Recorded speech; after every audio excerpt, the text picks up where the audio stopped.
ETV, hello all. Aston Villa 1, Southampton 0.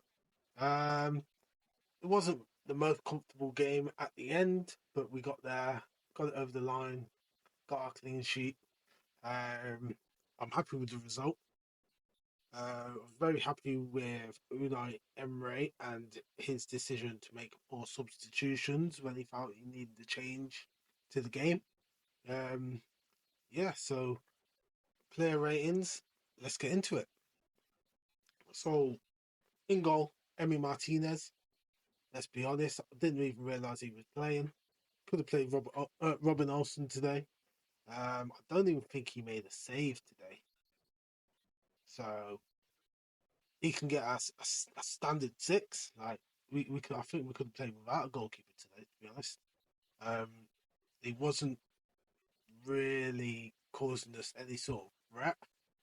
We basically put ourselves in trouble with a lot of bad passing on the pitch.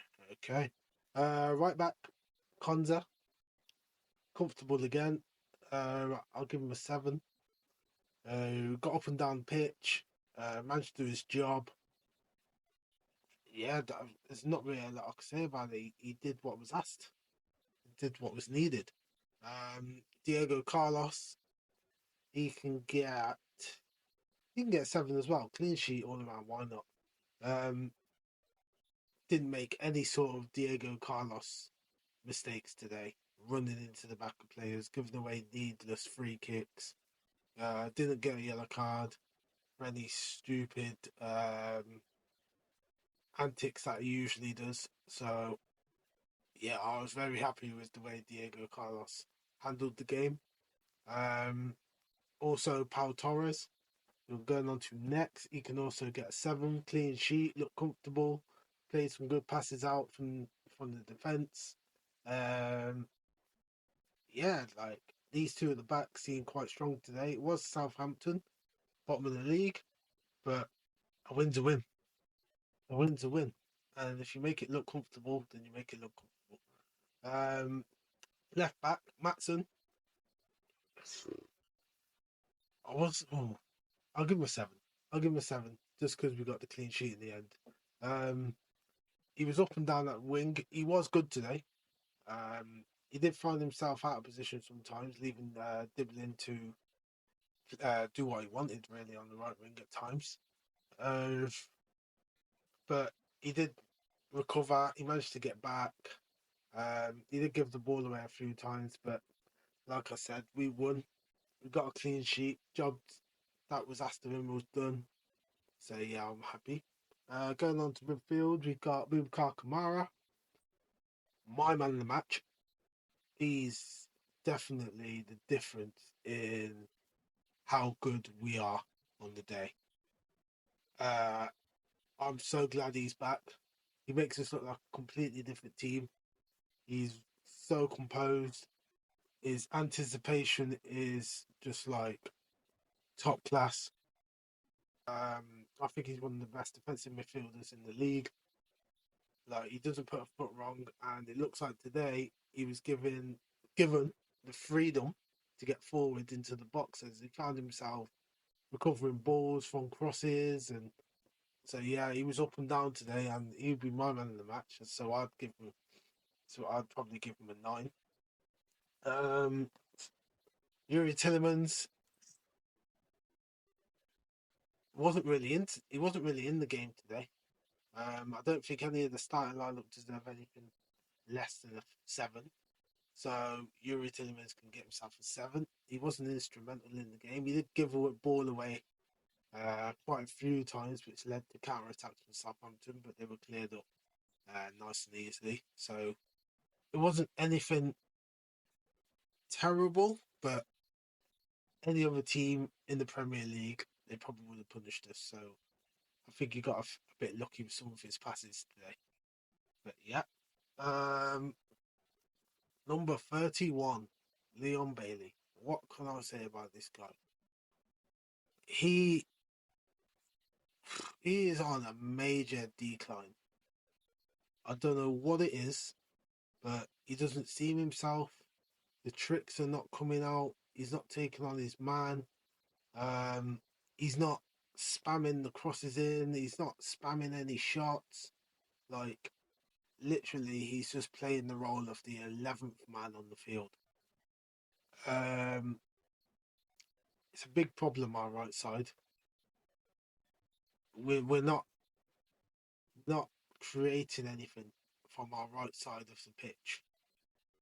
Um, like I said, I wouldn't want to give anybody less than a 7. So Bailey can get the 7. He worked hard. He got back. He does his job, but needs to toughen up a bit. I think he appreciates the smell of the grass too much, and once again he's come off injured. So yeah, something needs to be sorted.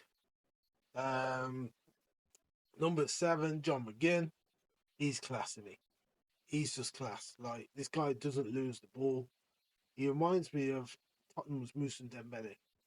Like he's just there to not lose the ball for the team, keep things flowing, wins the ball back. His strength for a little guy is ridiculous. 2.5 million cost us. Like it might be the signing of the century. How good he is. I love John McGinn. So yeah, he can get a 7 today. Morgan Rogers wasn't really in the game today. But I like the fact he wasn't in much of the game today because I asked for a swap of John McGinn and Morgan Rogers. I would see Rogers out of the wing and McGinn in the middle because I feel like McGinn has a better impact on the game when he's in the team, like when he's in the centre of the midfield.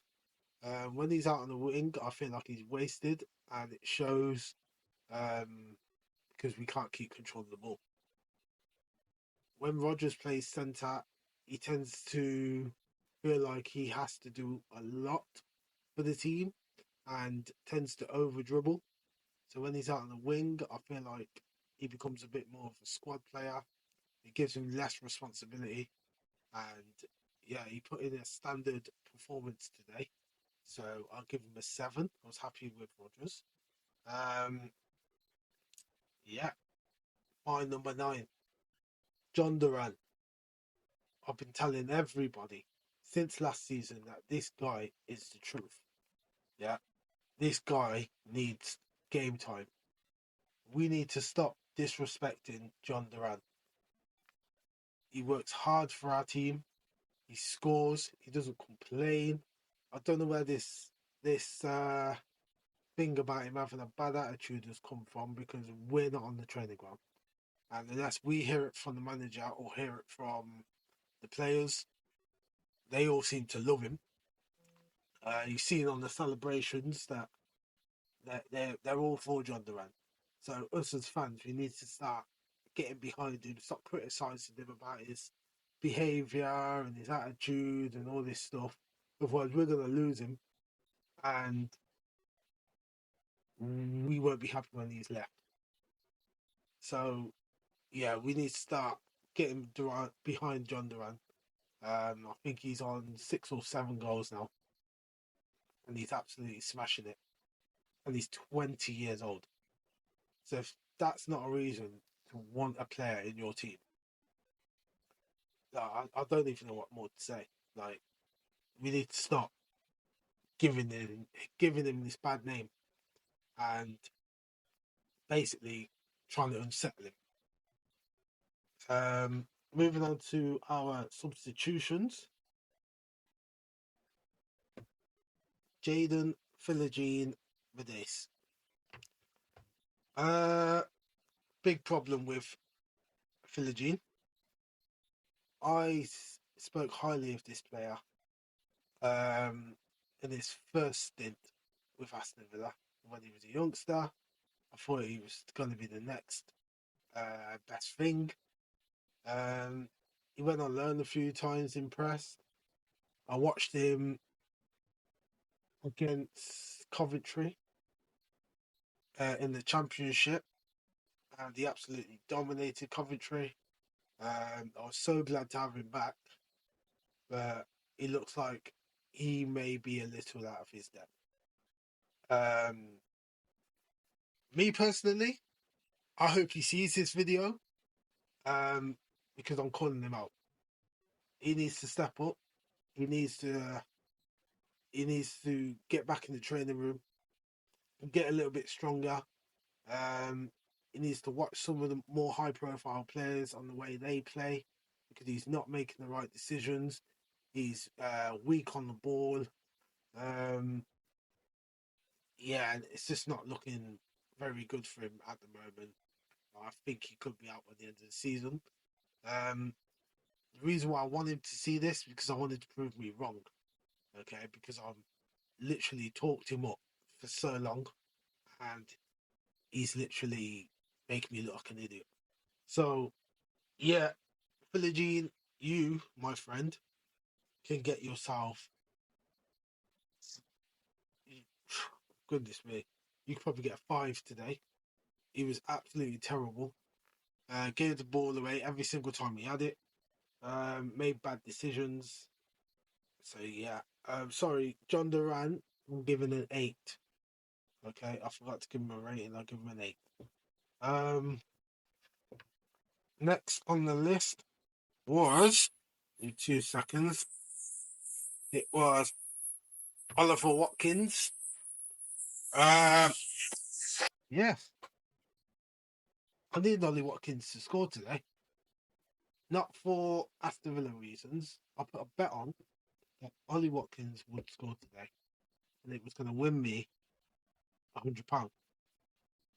This guy had 4 chances. I don't think he shot for one of them.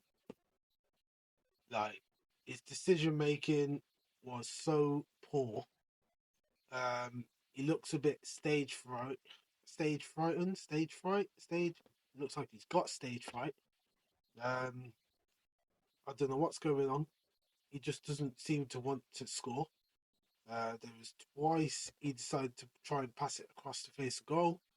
There was one time where he was 1-on-1 and he slowed down and then decided to accelerate and put it onto his left foot. And yeah, like he just didn't look like he knew what he wanted to do with the ball today. Next was Ross Barkley. I'll give Ollie Watkins a 6. Ross Barkley, I'll give a 6. Standard performance, come on, control the game. Yeah, does what he usually does, really. And last but not least, was Luca Dean. Didn't really get involved. Happy with what he did defensively. I'd give him a 6 as well. Happy with his play. Didn't really have enough time to make an impact on the game. Unai Emery. Don't really know what to give him. I'll probably give him a 7. Based on his substitutions, bringing on 4 players at once when they asked for someone to be on the pitch, some changes to be made. Tactically, looked like he got it right. Starting lineup, I was happy with. So yeah, and referee today